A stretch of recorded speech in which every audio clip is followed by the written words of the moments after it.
Pues siempre comentamos que es importante el poder alimentar nuestra relación con Dios a través de las experiencias que cada uno va teniendo en el Señor. Entonces vamos a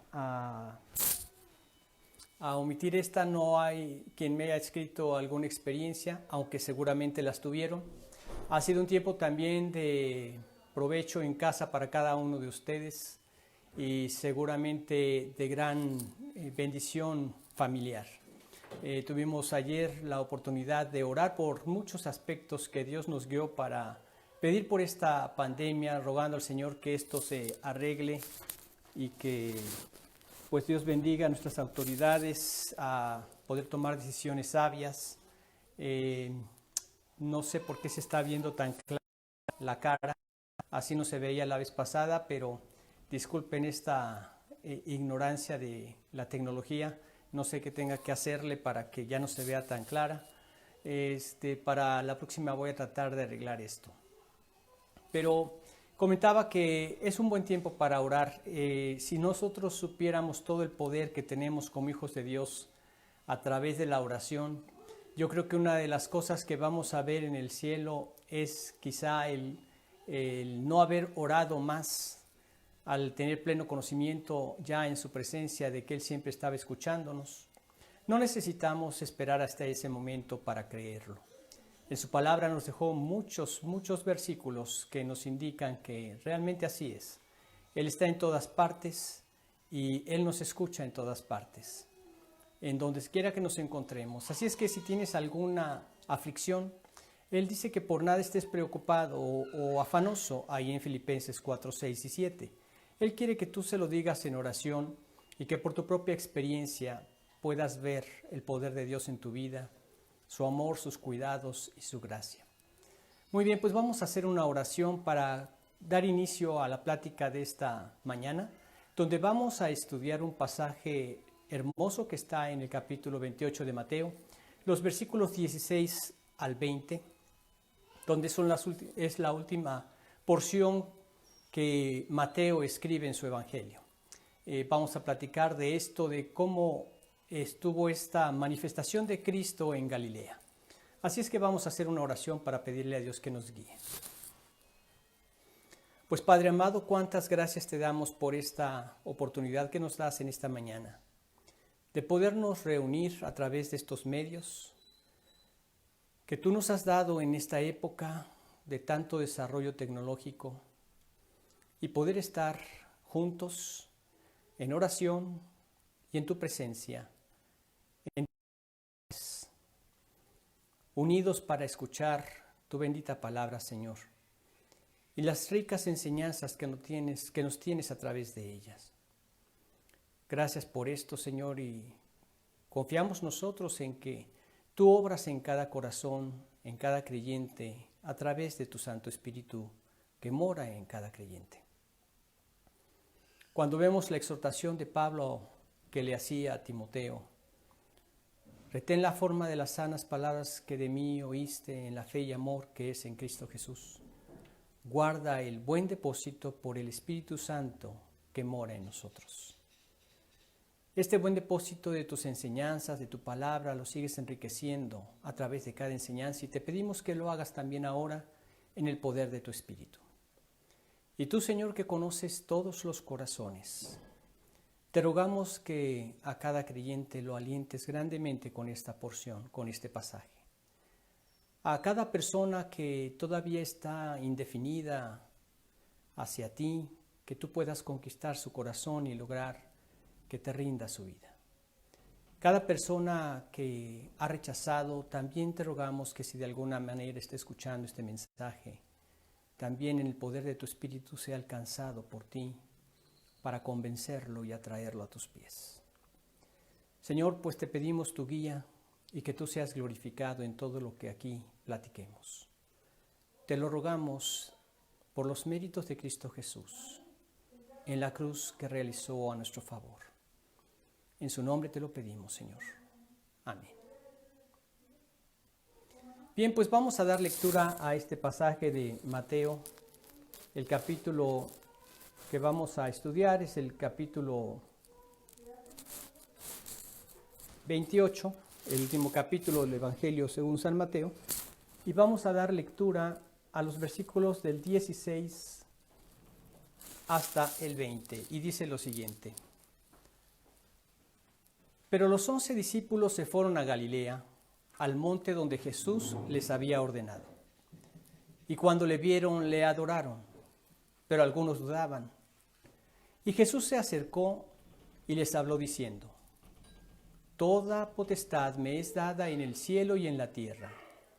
Por tanto, id y haced discípulos a todas las naciones, bautizándolos en el nombre del Padre y del Hijo y del Espíritu Santo, enseñándoles que guarden todas las cosas que os he mandado, y he aquí yo estoy con vosotros todos los días hasta el fin. Amén. Bueno, pues es sorprendente cómo el Señor se encuentra en todo lugar y en todo momento, llenándolo todo. Vemos que en este pasaje nos da claras enseñanzas respecto de algo que para él era muy importante. Cristo ya les había anunciado con anterioridad que él se iba a manifestar. Lo había hecho antes de su muerte y también lo hizo después de su resurrección. Él les comentaba mientras él estaba vivo que se vería con ellos en Galilea. Después de que él resucitó y se encuentra con algunos de ellos, de sus discípulos, de sus allegados, les dice: vayan con mis hermanos y díganle que nos vemos con ellos en Galilea. Y vemos que Mateo hace mucho énfasis en esto. El Señor se manifestó a muchos de ellos antes de llegar a Galilea, pero ahí quería que tuvieran un encuentro quizá con alguna razón especial. Ahora vamos a ver en estos versículos algunas de estas razones que quizá el Señor tuvo para citarlos en este lugar. Ahora, vemos primero cómo es que asistieron los discípulos a esta aparición del Señor Jesucristo en el versículo 16. Dice: pero los 11 discípulos se fueron a Galilea, el monte donde Jesús les había ordenado. Ahora, notemos algo muy importante. Ellos acudieron ahí conforme a la cita que les había sido fijada. Ellos se fueron a Galilea porque Él lo ordenó. Hay muchas cosas en su palabra que Dios dio como instrucciones y lo vemos desde que guió al pueblo de Israel. Para Él era muy importante que la gente siguiera sus instrucciones. Hay muchas personas que han leído la Biblia quizá de una manera descuidada, sin poner atención a lo que nos dice claramente en sus instrucciones, y a veces pensamos que quizá lo decía para otras personas que vivían en otra época, o quizá lo decía cuando la civilización estaba muy atrasada, o quizá lo decía a estas personas del pueblo de Israel, pero nosotros somos muy diferentes a esto y ya no encontramos cultura, etcétera, etcétera. Un sinfín de pretextos que podríamos nosotros tomar para no acatar sus instrucciones, sus órdenes. Hubo un caso en el Antiguo Testamento que se menciona del rey Saúl. A él le había sido dada la orden por parte del profeta Samuel de ir a destruir a una nación. Muchos dirían: pues qué Dios tan cruel, yo no creo en el Dios del Antiguo Testamento porque es un Dios cruel, yo prefiero quedarme con el Dios del Nuevo Testamento. Permítanme aclararles algo, es el mismo Dios.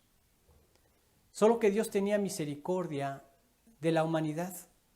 Como ya se habían dedicado tanto al pecado y habían avanzado tanto en su degradación, que Dios en su misericordia quería preservar al resto de la humanidad, destruyendo a todos aquellos que ya no tenían ningún remedio, como fue el caso de Sodoma y de Gomorra. En esa ocasión, a estos lugares, Dios trajo un cataclismo que los eliminó por completo, pero cuando leemos al respecto, nos damos cuenta que se habían volcado completamente a la homosexualidad, al grado que se nos describe que desde el mayor hasta el menor de ellos se han unido para cometer un acto terrible. Dios en su misericordia quería librar al resto de la humanidad, por eso fue que los eliminó. Vemos también en el caso de Saúl. Le dio la orden de que no perdonara nada, ni a niños, ni animales, ni ancianos, que lo destruyera completamente, todo lo que había en Amalec. Entonces vemos que Saúl, desobedeciendo la orden clara de Dios, preservó a los animales. Cuando llega con Samuel, Samuel le dice, ¿por qué no has obedecido? Saúl le dice, no, al contrario, he obedecido, pero yo oigo estos animales y esto me indica que no obedeciste la orden que incluía destruir a los animales. No, para el sacrificio de Dios los hemos traído. Y entonces ahí en el capítulo 15 de 1 Samuel le dice, ¿se complace Jehová tanto en los holocaustos y víctimas como en que se obedezca a las palabras de Jehová? Ciertamente, el obedecer es mucho mejor que los sacrificios, el prestar atención que la grosura de los carneros, porque como pecado de adivinación es la rebelión, y como ídolos e idolatría la obstinación. Por cuanto tú desechaste la palabra de Jehová, Él también te ha desechado, para que no seas rey. Esto le costó el reino, en no haber prestado atención a las palabras de Dios. El pueblo de Israel, cuando llegó a la tierra prometida, no quisieron entrar por causa de incredulidad, según nos lo dice ahí en Hebreos. Ellos no creyeron que Dios les iba a entregar la tierra. Esta fue su instrucción, esta fue su orden. Vayan y entren y conquisten, yo estaré con ustedes. Pero ellos no creyeron y no obedecieron. Vemos que después vino otra generación que vio cómo habían quedado sus padres y familiares muertos en el desierto, y ellos, cuando ya se vieron en el momento de entrar a la tierra prometida, seguramente echaron un vistazo atrás de las consecuencias de la desobediencia. Y sí, no seguir las órdenes de Dios trae consecuencias funestas. Y ellos tuvieron la oportunidad de obedecer a la orden de Dios y entrar y recibir entonces la bendición esperada, cosa que hicieron y encontraron tal como Dios les había prometido, una bendición debida a el poder de Dios y adquirida por su obediencia. Dios les había dicho, nos vemos en Galilea, fue la orden del Señor. Pero, ¿por qué no escogió algún otro monte, algún otro lugar? Ellos en ningún momento objetaron nada. Habían aprendido a obedecer sin objeciones. La palabra de Dios es así. En muchas ocasiones podríamos tener objeciones, porque vemos que quizá la palabra de Dios dice cosas que no nos convienen o, como humanos, no quisiéramos acatar, quisiéramos más bien otras cosas. Encontramos instrucciones muy claras de el comportamiento en el lugar del hombre, el lugar de la mujer, el lugar de los hijos, el trato de los hombres con sus empleados, el trato del empleado para con sus jefes, etcétera, etcétera. Nuestros tratos con la relación interpersonales que tenemos. En muchas ocasiones no nos gustan. Quizás hasta podemos, en un sentido, renegar de las autoridades que tenemos, sin entender que las autoridades han sido dadas por Dios. Y Él nos pide que nosotros nos sujetemos a esas autoridades. ¿Cuántas veces renegamos de nuestros gobernantes? Quizá una esposa reniega de tener como cabeza a un esposo que no lo ve tan inteligente o sabio como ella quisiera. O quizá uno como esposo que Dios le pide que entregue su vida por su esposa y quizá ve algunas objeciones que no lo llevar a cabo. Pero entendamos algo muy importante. Los discípulos estuvieron dispuestos a obedecer al Señor sin objeciones cuando creyeron en el Señor. Cuando una persona le cree a Dios y le rinde su voluntad, significa que está dispuesto a obedecerle sin objeciones. ¿A quién tiene que sujetarse una esposa en el hogar? Al esposo que tiene. ¿A quién tiene que rendirle su vida a un esposo para amarla y cuidarla y proveer lo mejor para para ella y para su relación espiritual. Un esposo debe hacerlo con la esposa que tiene. ¿A quiénes hay que dirigir hacia el Señor? A los hijos que uno tiene. Que quizá, como les decía, uno quisiera presentar algunas objeciones. Si hubieran sido mejores mis hijos o si hubiera sido mejor mi esposo o mi esposa, pero es la persona que tú tienes. Pero precisamente en esas circunstancias, cuando tú das el paso de fe en obediencia, ves las maravillas de Dios. Ves a Dios obrando en cada corazón y en cada circunstancia. Es cuestión de dar el paso de fe. Ellos estuvieron dispuestos a obedecer sin importar las objeciones, sin presentar ninguna objeción. Y nosotros vemos también que los que quieren mantener su comunión con Cristo deben estar dispuestos a obedecerle. A obedecerle sin objeciones. Estar dispuesto a obedecerle y a servirle en el lugar que Él nos haya designado.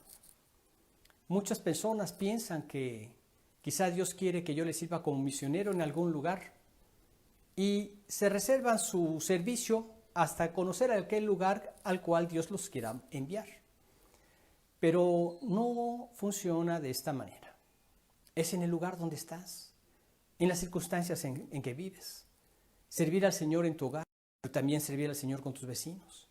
Servir al Señor en tu trabajo, con tus empleados o con tu jefe. En todos nosotros podemos servir al Señor. Y si tú quieres mantener una comunión con Dios, es estar en esa disposición de hacer su voluntad. Y en esta manera vemos un poder de su Espíritu y una gracia que, gracias también a un testimonio que habla de Él, nos abre las puertas para que otros escuchen, incluso que otros crean. Cuando vemos las instrucciones que Dios da a cada creyente, aunque aquí se refiere pero también es la misma instrucción que da a todo creyente, porque Dios no tiene diferentes instrucciones para diferentes personas. Sus instrucciones son las mismas. Cuando vemos que dice que sea marido de una sola mujer, que tenga hijos creyentes, que no estén acusados de disolución y de rebeldía, porque el obrero del Señor debe ser fiel como administrador de Dios y debe ser sobrio, justo, que tenga... no amador de ganancias deshonestas, etcétera, etcétera. Cada una de estas cosas que Dios quiere que manifestemos como hijos suyos son cosas que son obradas por el Espíritu Santo. En la medida que nosotros vemos alguna instrucción, alguna enseñanza, por difícil que nos parezca, podemos acudir a su presencia y decirle: Señor, yo quiero mantener una comunión contigo. Yo deseo obedecerte y deseo servirte donde tú me tienes. Permíteme hacerlo en el poder de tu Espíritu y alcanzar estos corazones que me rodean. Porque yo sé, Señor, que tú te interesas por cada uno de ellos. Cuando vemos que Pablo dice que el Señor no retarda su promesa, según algunos la tienen por tardanza, sino que es paciente para con nosotros, no queriendo que ninguno perezca, sino que todos procedan al arrepentimiento.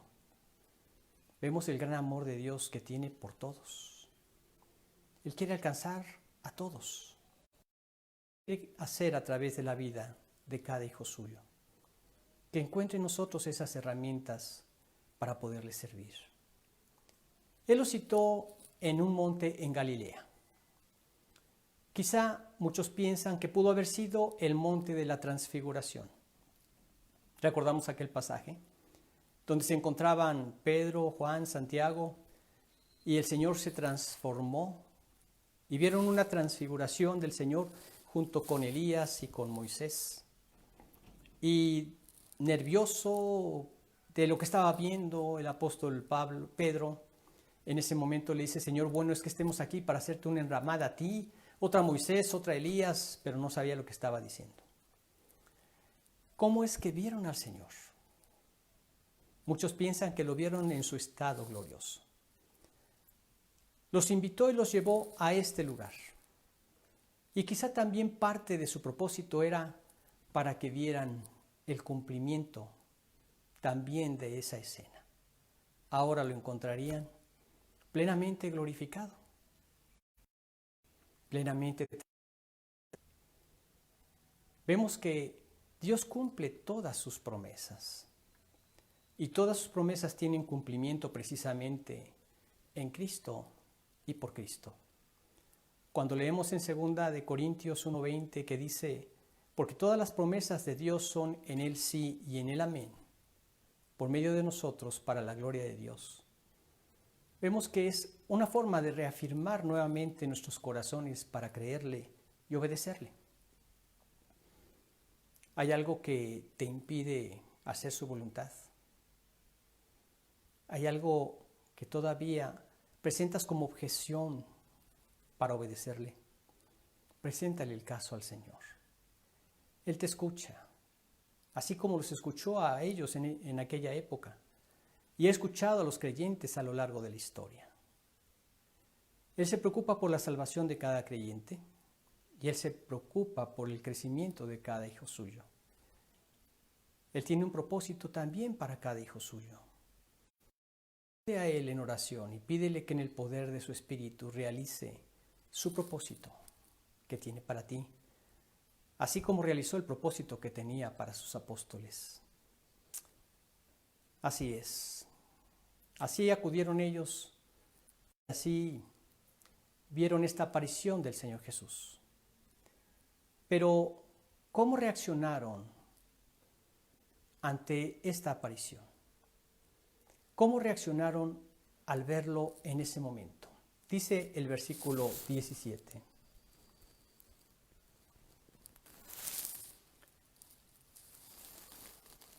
Y cuando le vieron, le adoraron, pero algunos dudaban. Cuando le vieron, le adoraron. A veces las personas no tienen claridad con esta palabra. ¿Qué significa el término adoración? Significa postrarse delante de o arrodillarse delante de alguien. Por lo regular, alguna divinidad, esto es lo que significaba esta palabra. En nuestro caso, como creyentes y como hijos de Dios, Dios quiere que presentemos esta adoración a Él en varias formas. Es una adoración interna, es un postrarnos de corazón ante Él. Y cada vez que nosotros determinamos obedecerle sin objeciones, es una manera como nos estamos postrando ante Él, reconociendo lo que Él es, el Dios perfecto, el Dios soberano, el Dios todopoderoso, aquel que merece toda la adoración de toda la creación y de todos los seres humanos. Es algo que surge en el corazón, por lo cual yo puedo vivir en adoración en mi corazón en todo momento. Pero también vemos en Juan capítulo 4, versículo 24, cuando el Señor se presenta, el Señor Jesucristo, a una mujer samaritana en el pozo, le dice, Dios es espíritu, y los que le adoran, en espíritu y en verdad es necesario que adoren. Da dos términos, de dentro hacia afuera, en espíritu y en verdad. En espíritu es primeramente cuando le ha rendido su corazón al Señor. En tanto el hombre siga haciendo su propia voluntad, el hombre en su ego está sentado en ese corazón, en ese trono de esa vida. Todo ser humano vive así antes de conocer a Cristo, antes de rendirse a Dios. Él es Dios para sí mismo, porque Él es quien pone las reglas en su vida, quien dice qué es lo bueno, qué es lo malo, y va a hacer las cosas que bien les vengan en gana, porque es Dios para sí mismo. No es hasta que el hombre le rinde su voluntad a Dios y le cede el trono que solamente a Él le corresponde, no es hasta entonces que el hombre puede experimentar esa verdadera adoración a Dios. Él quiere que le adoremos de esta manera, en espíritu de un corazón rendido a Él. Porque hasta entonces estaremos iniciando nuestro camino de obediencia, obedeciendo primeramente a lo que Dios estableció para restaurar la comunión con el hombre. Él quiere estar en nuestro corazón, según lo leemos en Ezequiel 36, versículos 26 y 27. Espíritu nuevo y pondré espíritu nuevo dentro de vosotros. Y quitaré de vuestra carne el corazón de piedra y os daré un corazón de carne. Y pondré dentro de vosotros mi espíritu, y ya con su espíritu en ti, dice, haré que andéis en mis estatutos y guardéis mis preceptos y los pongáis por obra. El problema es el pecado. Dios no puede estar donde está el pecado. Cuando el hombre pecó, se separó de Dios. Y la paga del pecado es muerte y significa separación de Dios. Por eso fue que Cristo tuvo que venir a morir por nuestros pecados en la cruz. Cuando el hombre se arrepiente y decide rendirse a Cristo, es hasta entonces que Cristo aplica su sangre en su favor para limpiarlo de todos sus pecados y poder restaurar su comunión con Dios. Es entonces que Dios puede depositar en nosotros y ya con el poder de su Espíritu en ti, Él hace que cumplamos su ley. Haré que andéis en mis estatutos y guardéis mis preceptos y los pongáis por obra. Y es una ley que en la Biblia se llama la ley del amor. Pero es un amor ágape, es un amor divino. Ese amor no existe en el ser humano. Es obra del Espíritu Santo. Y solo aquel que le ha rendido su voluntad a Dios y ha aceptado su salvación en Cristo y tiene el Espíritu Santo en su corazón, empieza a amar como Dios amó. Empieza a amar dándose en servicio, buscando el bien de los demás antes que el suyo propio, cosa que es muy contraria a nuestro egoísmo natural, donde buscamos el beneficio propio antes que el de los demás y donde buscamos que los demás me rindan pleitesía aunque les cueste un trabajo o molestia alguna. No nos importa. En el egoísmo así es. Pero cuando vienes a Cristo, esto cambia todas tus relaciones. Y entonces vemos que Él lo que quiere es esta adoración. ¿Cómo es que respondieron a esta aparición los discípulos? Ellos se postraron ante el Señor, rindiéndole honores divinos. Todo aquel que ya ha visto a Jesucristo con los ojos de la fe, está obligado por esta ley del amor a rendirle adoración. Cuando vemos el resultado de esta vida, cuando vemos de todos los pecados que Dios nos libró que siguiéramos cometiendo, cuando agradecemos del terrible infierno que nos esperaba por haber vivido separados de Él, y toda la destrucción que el pecado logró en nuestras vidas, y cómo Dios ha restaurado nuestras vidas, y cómo nos lleva de victoria en victoria en el poder de su Espíritu, esto nos lleva a adorarlo. Medita en tu vida. Medita en la vida que llevabas antes. Medita en todo lo que costó a Dios el haber hecho posible que tú tengas una nueva vida. En el resultado de esa nueva vida que has tenido desde que lo conociste hasta la fecha. Y yo estoy seguro que esto te va a llevar a postrado a adorarlo. Ese es el primer punto para la adoración en espíritu. Pero también esta adoración en espíritu demanda un crecimiento en el conocimiento de Dios. Hay muchos versículos que le indican, vemos en 2 de Pedro, en el capítulo 3, ya en la parte final, dice que crezcáis en el conocimiento de nuestro Señor Jesucristo. Cuando vemos en Romanos 12, 1 y 2, dice, renovando vuestro entendimiento para que sea la buena voluntad de Dios agradable y perfecta. Dios quiere que este entendimiento que estaba equivocado sea cambiado. Y la forma como va a ser cambiado es a través del poder de su Espíritu, haciendo viva su palabra en nosotros. Él va cambiando todas esas ideas que teníamos equivocadas de nuestra vida pasada, cambiándolas completamente por las correctas, que son las suyas.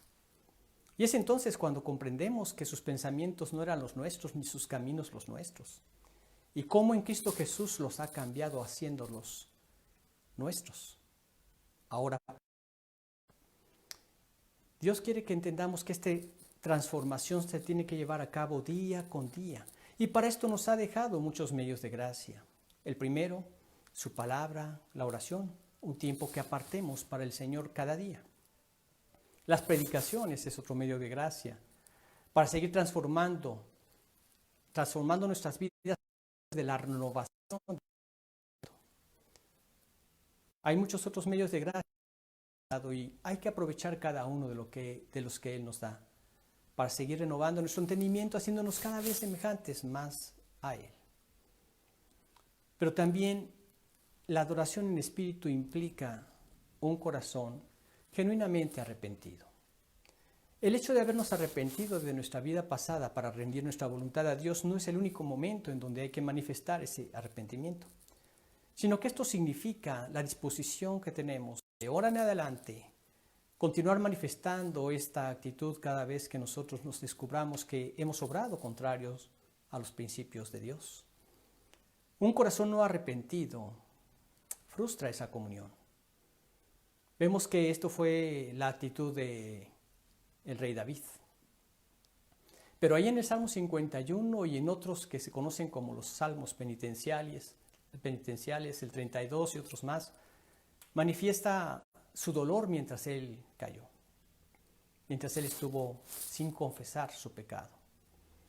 Dice en el 32, mientras callé se envejecieron mis huesos en mi gemir todo el día, porque de día y de noche se agravó sobre mí tu mano, se volvió mi verdor en sequedades de verano. ¿Hasta cuándo? Hasta cuando mi pecado te declaré y no encubrí mi iniquidad. Dije, confesaré mis transgresiones a Jehová, y tú perdonaste la maldad de mi pecado.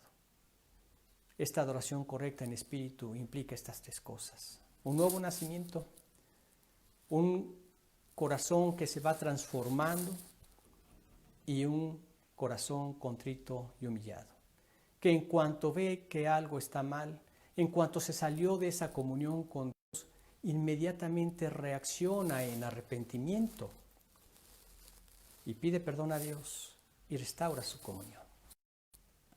Pero dice que es en espíritu y en verdad. Esta es interna, la parte externa es... Hay varios versículos en el Antiguo Testamento, en especial el Salmo 119, que habla acerca de la verdad de Dios en su palabra. Pero Jesucristo mismo, la verdad misma, estando en la tierra, dijo en Juan 17:17, santifícalos en tu verdad, tu palabra es verdad. Cada vez que nosotros acudimos a la palabra es para permitir que Dios siga obrando esa transformación en nuestro corazón, y cada vez que permitimos esa transformación en nuestro corazón le estamos rindiendo verdadera adoración a Dios. Cada persona que ha sido regenerada, cada persona que ve a Jesús con los ojos de la fe, está obligado a rendirle adoración. Y eso es lo que Dios espera de cada hijo suyo. Pero también vemos que algunos dudaron. Aquí se nos menciona que algunos dudaron. De diferentes maneras dudaron. Los apóstoles, cuando recibieron la noticia de que Jesucristo había resucitado, dudaron. Y no fue hasta que fueron a checar ellos mismos que creyeron. Y luego finalmente el Señor se les apareció. Tenemos un caso de alguien que dudó, no porque su fe no haya sido sincera, sino por lo perturbador del momento. Tenemos a un Tomás que no podía creer esa situación, pero no porque él no tuviera fe, sino porque no era tan perturbador todo lo que estaban diciendo y todo lo que...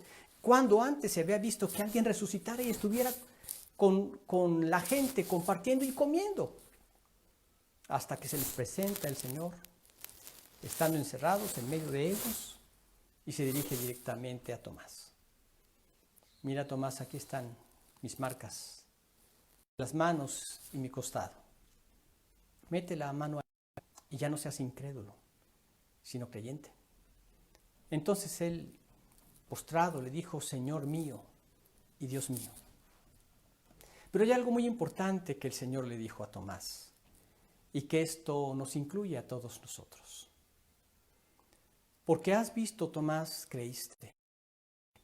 Bienaventurados los que sin ver creyeron. Y estos somos nosotros.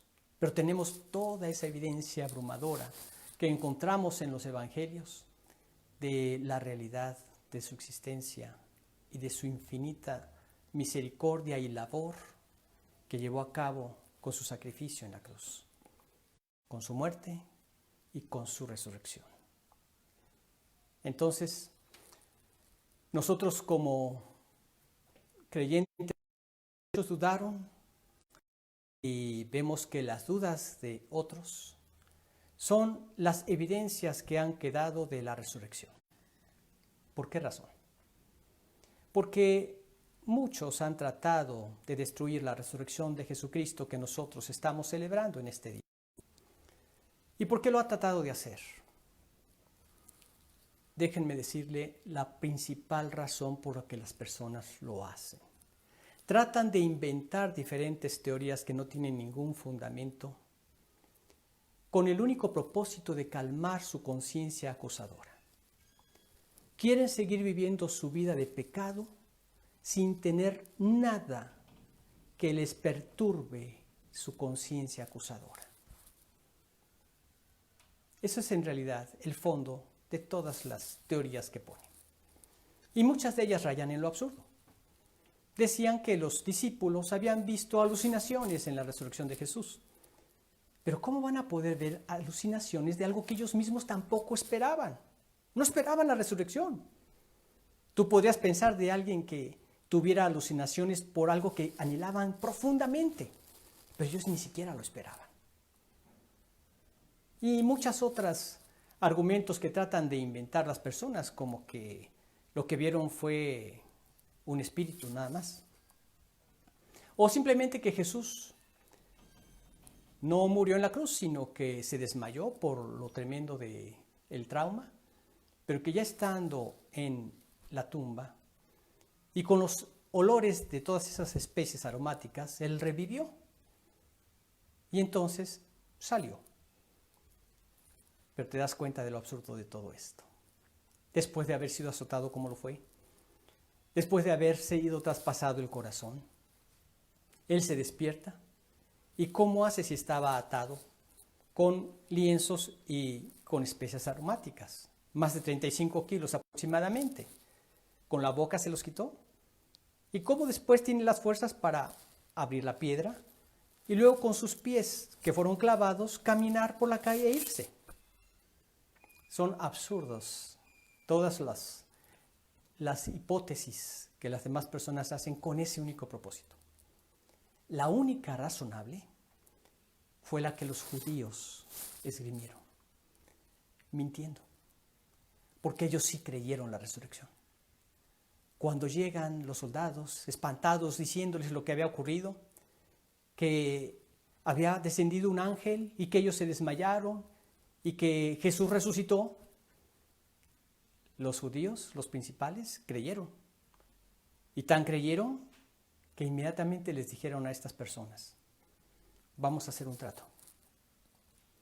Ustedes van a decir que los discípulos, estando ustedes dormidos, se los llevaron. Ahora, cuando uno está dormido, ¿cómo se da cuenta que se llevaron el cuerpo? ¿O quién se llevó el cuerpo? Por otro lado, si ustedes no aceptan esto, ya saben cuál es la sentencia por no haber cumplido su cometido: la muerte. Si por alguna razón ustedes aceptan el soborno y después los quieren juzgar o matar, nosotros abogaremos por ustedes y los libraremos de esa consecuencia. Y aceptaron el trato. ¿Por qué lo hicieron? Porque creyeron. Y realmente Jesucristo resucitó. Y muchos han querido quitar esto porque quieren seguir viviendo en su pecado. Gracias a Dios, dejó mucha evidencia de su resurrección, apareciéndose a muchos de ellos y finalmente a más de 500 personas. Y en este lugar dio a vista de ellos a la presencia de Dios. Pero no sin antes también darles una orden a sus discípulos. ¿Y cómo actuaron ante esta orden del Señor Jesús? Dice en los versículos 18 al 20.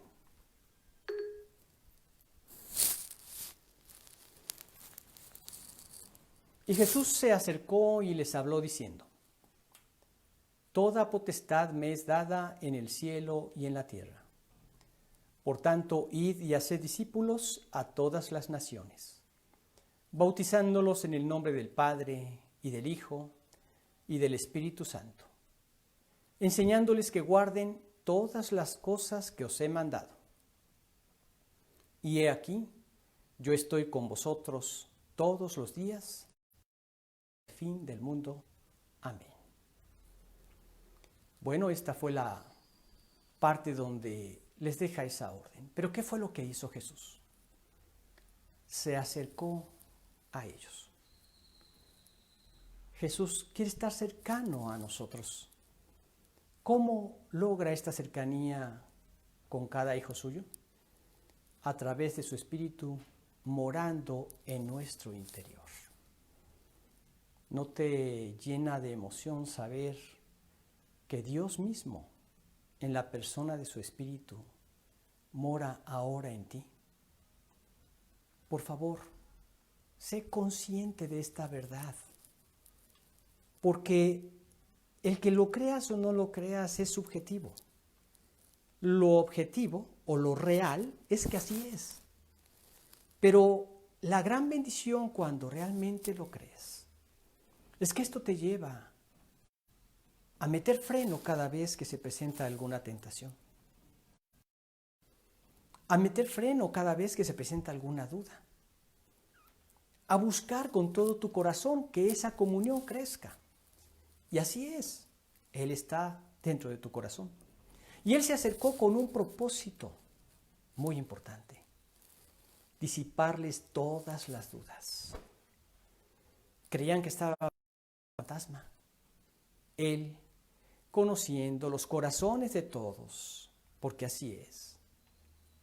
Cuando vemos que David le dice a Salomón que Dios es el que escudriña los corazones de todos y entiende todo intento de los pensamientos, vio también los pensamientos de sus apóstoles, de los discípulos. Y entonces les dijo: ¿tienen algo de comer? ¿Cuál era su intención? ¿Acaso es que él tenía hambre? Si tenía, ¿tú crees que tendría que pedírselos a ellos? Era para que se dieran cuenta que no era un espíritu. Y él pudo comer y digerir lo que comió. Los tocó. Tuvo compañerismo con ellos en su cuerpo glorificado. Y el propósito de Dios es que fueran disipadas todas las dudas que pudieran tener de Él. Porque entonces, una tarea, algo para lo cual Él los comisionaba. Los comisionaba como embajadores suyos. Él quería que ellos fueran sus embajadores. Leemos nosotros en 2 de Corintios 5:20. Así que somos embajadores en nombre de Cristo, como si Dios rogase por medio de nosotros. Os rogamos en nombre de Cristo, reconciliaos con Dios. Esto es a lo que nos mandó, también a nosotros, y así a cada generación de creyentes. Reconciliar al hombre con Dios. Y la manera de reconciliar a los hombres con Dios es a través del Evangelio de Jesucristo. De todo lo que significó ese sacrificio, esa muerte, esa sepultura, esa resurrección, esa presencia de Cristo al lado del Padre en estos momentos intercediendo por nosotros. Esa es la forma como se reconcilia el hombre con Dios. ¿Ya te reconciliaste con Cristo? no dejes pasar más tiempo. El tiempo más cercano es hoy, cuando escuchas acerca de Él. Entonces vemos que nos hizo sus embajadores y nos envió a hacer lo mismo a lo que Él fue enviado, a salvar a los pecadores. Y Él quiere que nosotros vayamos a hablarles a estos pecadores, pero confiando en el poder suyo. El poder de Cristo es un poder dado por Dios, el poder que nos delegó a nosotros para llevar a cabo esta gran comisión. Fue dado por Dios, y Dios es la fuente de todo poder. Leamos algunos versículos. En Juan capítulo 17, versículo 2, dice lo siguiente.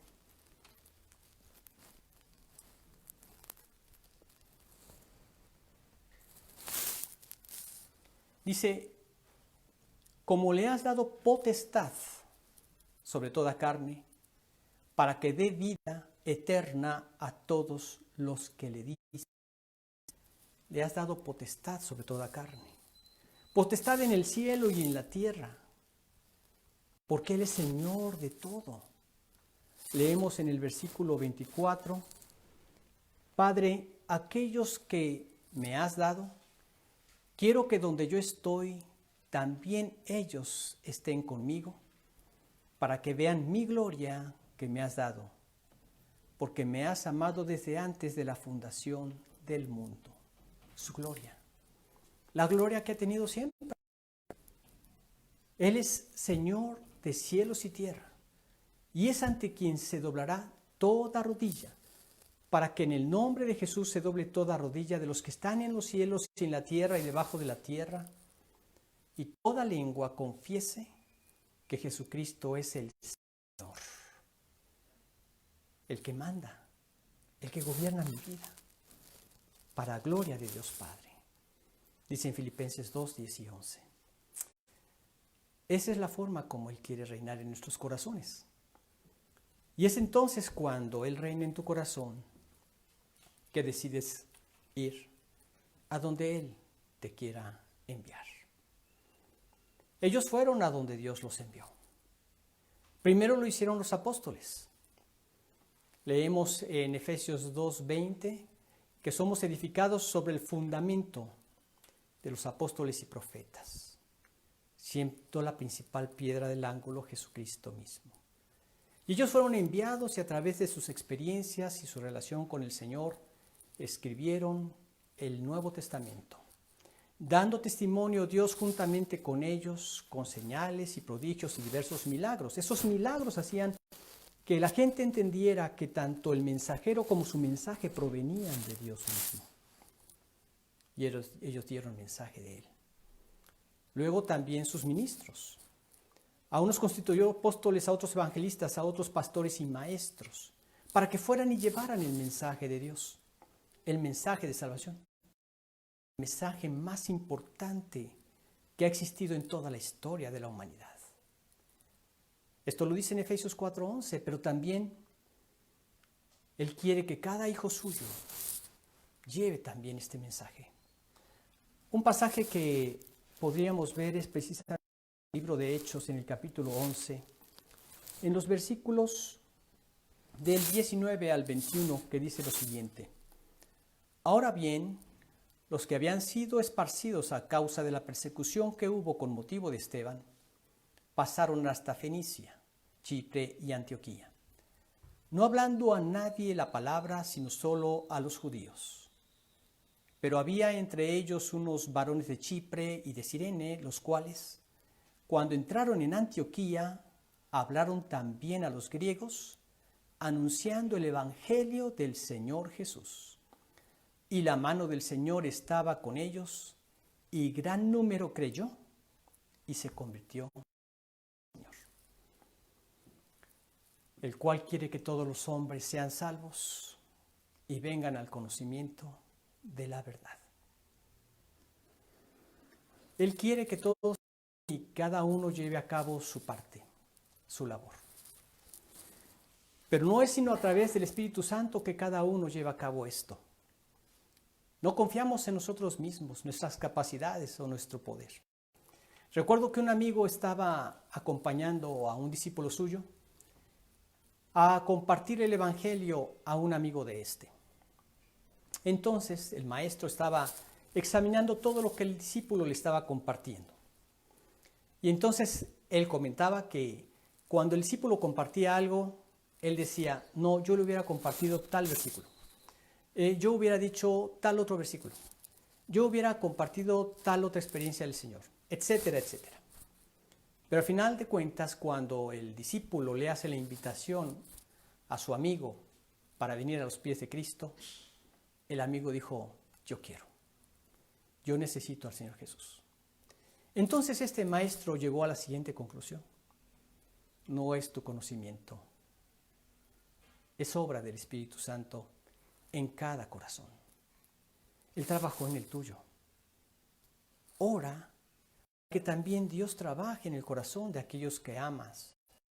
Anhelas verlos también en el reino de Dios.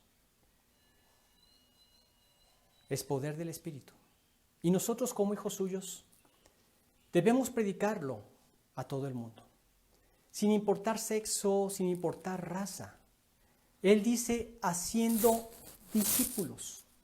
Sí, es importante llevarles el Evangelio, pero muchos piensan que hasta ahí terminó nuestra labor. No es así. Él quiere que los hagas discípulos, enseñándoles todas las cosas que el Señor nos ha mandado. Así lo dice este versículo. Hacer discípulos a todas las naciones. Dice, bautizándolos. Bautizándolos en el nombre del Padre, y del Hijo y del Espíritu Santo. Solamente hay dos rituales que como creyentes tenemos que seguir. Es la Santa Cena del Señor y es el bautismo de los convertidos. Aliéntalos a que den ese paso. Únicamente manifiesten su fe que ya hicieron en su corazón. Y debemos guiarlos enseñándoles, discipulándolos y guiándolos a que vivan en obediencia a Dios. Que se den cuenta que no es cuánto leen, no es cuánto memorizan del Espíritu, no es cuánto han aumentado su conocimiento de Dios, sino cuánto viven de esto que ahora saben. Jesucristo dijo, por sus frutos los conoceréis. Entendamos esto. Una persona convertida es una vida que ahora, guiada por el Espíritu Santo, crece en el conocimiento de Dios.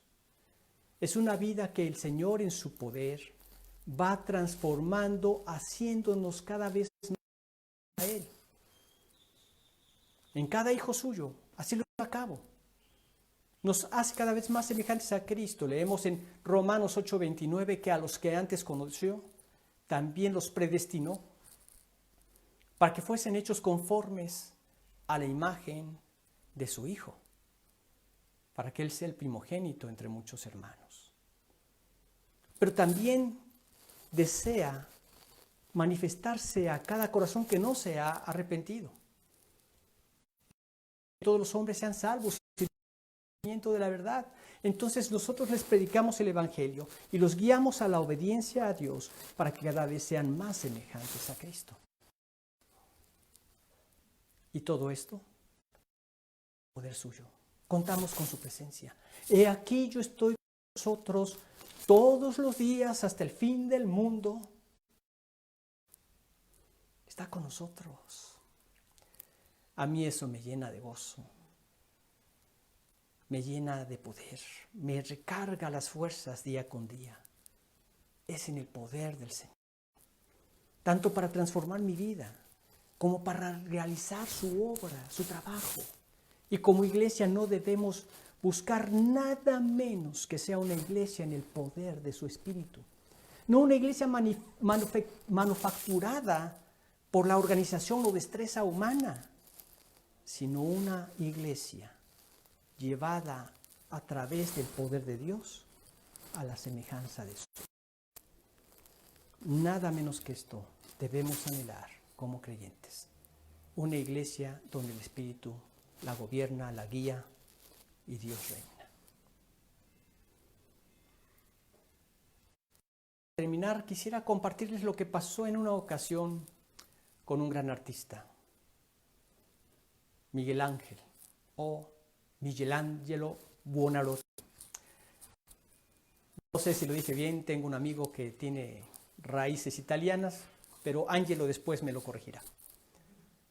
Pero este hombre en una ocasión vio un enorme bloque de mármol y se puso a dar vueltas observándolo durante mucho tiempo.